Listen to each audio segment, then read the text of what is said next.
Bien, ouais, c'était un ami de la famille. Donc Jacques Rimbaud, je l'ai connu depuis que je suis gamin. C'est-à-dire bien avant qu'il ait été élu. Je l'ai connu quand il était maire adjoint à Vierzon. Je l'ai connu quand il a gagné sa première campagne des élections départementales dans l'un des deux cantons de Bourges. Puis ensuite, je l'ai connu évidemment quand il a été élu maire de Bourges en 1977, puisqu'à l'époque, je travaillais en région parisienne. Et il m'a fait venir à Bourges pour travailler à ses côtés. C'est quelqu'un avec qui j'étais très proche. On passait d'ailleurs quelques moments de loisirs ensemble. Je suis allé avec lui bien des années à la pêche en Irlande. J'avais mon utilité, je parlais un petit peu anglais. Donc ça lui permettait de pouvoir s'exprimer, de pouvoir traduire les choses à dire.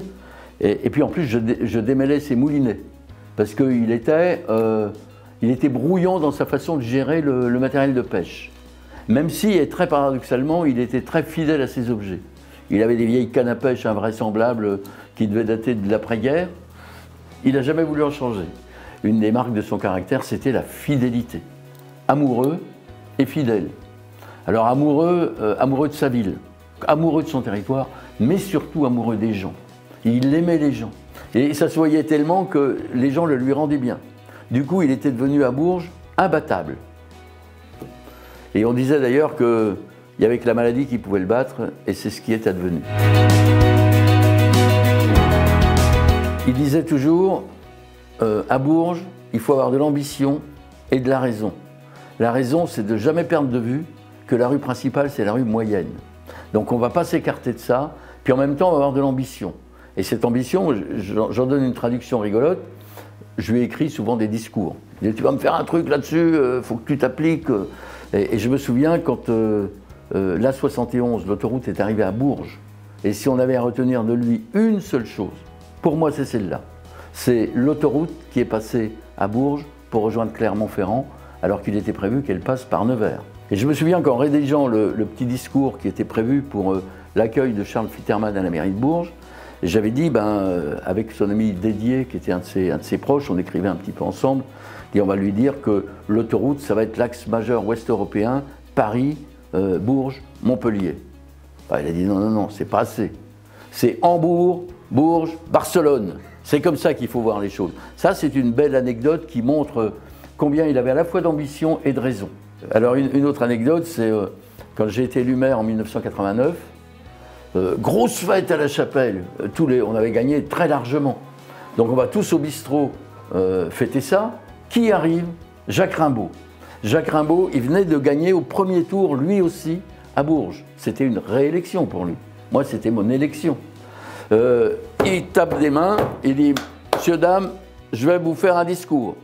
Beuchon va être maire de la Chapelle, mais Beuchon, c'est mon employé. Donc le maire, c'est moi. » Je me suis dit, ça commence bien, ça commence bien.